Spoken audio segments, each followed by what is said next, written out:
we continue our contacts with Israel at the operational level and other levels because we need to. And I want to ask one last question. This question actually is in the comments of some of the social media in China. Is there any possibility that UN designates maybe Prime Minister Netanyahu as persona non grata? Look, let me. This issue of PNG has been announced by different countries at different times towards representative. And as we've said every time, we do not recognize that the concept of persona non grata applies to UN staff. And we've said it every time there's been an official announcement by government. As to my reaction to the announcement by Minister Katz, you've heard it. Benno, Bissam, and then Pam. Thank you. To the same topic, the Foreign Minister of Israel said in his, I call it tweet, this Secretary General has not yet denounced the massacre and sexual atrocities committed by Hamas murders on October 7. Is that correct? Do you have a response to that? Incorrect. And I think there are volumes of what the Secretary General has said on the issue of 7th of October, condemning over and over again the terror attacks, the acts of sexual violence and other horrors that we've seen. I think the Secretary General's record in that regard speaks for itself. And one last, was the United Nations Secretary General ever PNG'd? Well, before? First of all, we don't. We don't. I mean, we see this announcement as a political statement more than a legal one, for the reasons that I've given you. I don't recall.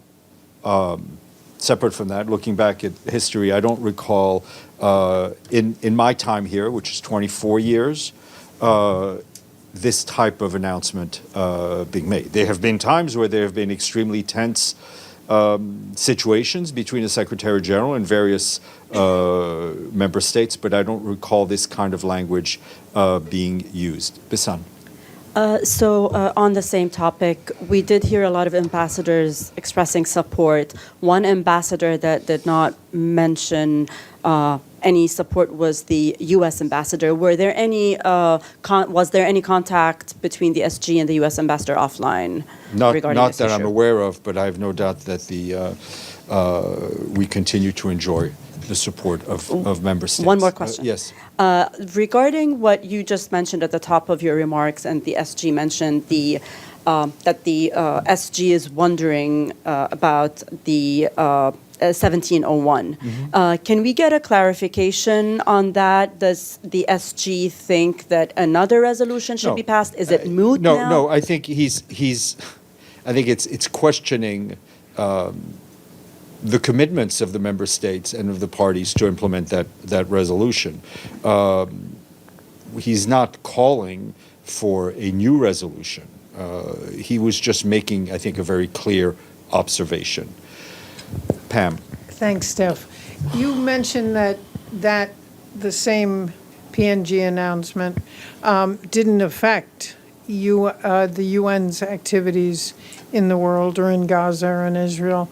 Has anyone seen anything on the polio campaign in Gaza or anything else that is inhibited because of the tense relations, either generally or because of the announcement? And then I have one more. I'm not really sure how to answer your question, Pam. I mean, we continue to work daily with the Israeli authorities. Are those relations bright and sunny? I think you can draw your own conclusion from it. I mean, we keep trying to hash out different problems having to do with humanitarian access and others. The issues of visas, right? We've been very clear about the issues of visas. Notably, if you'll recall, Philippe Lazzarini, who heads UNRWA, no longer has a visa to go to Israel and has not been cleared by the Israeli authorities to go to Gaza. Despite all of that, we continue to do our work to the best of our ability.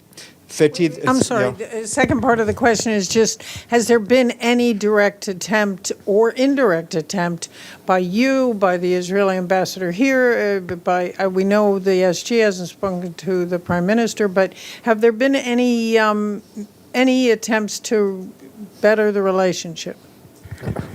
you know, we keep at it, right? I mean, Sigrid Kaag has met, I think, at least twice with Prime Minister Netanyahu. Tor Venesland has also met with senior Israeli officials. I mean, we continue to do our work. Fethi, then Benny. Thank you, Steph. Still on the same subject. What's the situation now for the safety and security of the UN personnel on the ground, that whether international staff or local staff, in the light of this unprecedented decision to consider the United Nations Secretary General a persona non grata? Okay. And second, does the SG consider this as a precursor for an imminent all-out war in the Middle East? By Does he alienating, consider, is he relating the announcement by the Israeli foreign minister to a precursor of all-out war? I mean, the decision No, I think that's an is analysis I will- alienating the UN. That's an analysis. That's an analysis effort. I will leave to you. I think there are other facts on the ground which are extremely concerning to the Secretary General and to the international community about the risk of an all-out conflagration. So that's that. I have no doubt that the Israeli government continues to take its responsibilities that any country has that hosts UN staff to ensure the safety of UN personnel serving in their territory and territories over which they have responsibility. We had seen in the past, not too long ago, some incitements from some quarters, which notably led to attacks on UNRWA offices in East Jerusalem, which could have been very scary. But thank God, no real damage. Benny, and then Abdelhamid. Two questions unrelated. The first one has to do with the leap of faith. Why should something... Sorry, put a little closer. The first one has to do with the leap of faith. Why should something... Leap of faith. Of faith. Why Oh, should something unsaid should be obvious? Well, it was obvious to us. Maybe it wasn't obvious to others. I think the clarity of the Secretary General's message was made clear to those who read and listened to him today. But you agree that it was unsaid on Tuesday Well, I night. think I will not say more than the Secretary General said today, because I think that was clear, and I think if I add to it, it may make things less clear. Okay, so second question has to do, we've been talking a lot about 1701 in the last few days. I have a question about 1559, which basically calls for disarming of all militias in Lebanon. Closer. Right? Yeah, Sorry. I just want everybody else to hear you, not just me. Please, they don't really want to hear. Anyway, Yeah. I want to ask about, rather than 1701, I want to ask about 1559, which called for mandated the disarmament of all militias in Lebanon. That clearly hasn't happened since 1559, since 1701, and clearly the Hezbollah is much more powerful than the Lebanese army that is supposed to disarm it, and it's represented in the government that controls that army.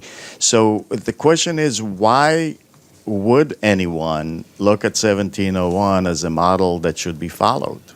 Well, it's not so much a model that should be followed, it's a mandate from the Security Council that should be followed. And I think the parties are listed in those resolutions, know what they have to do. The fact that it hasn't progressed in the right direction is clear to you, and it's clear to me, and it's clear to others and to the Secretary General, who, as I said, observed and wondering aloud what remains of that framework.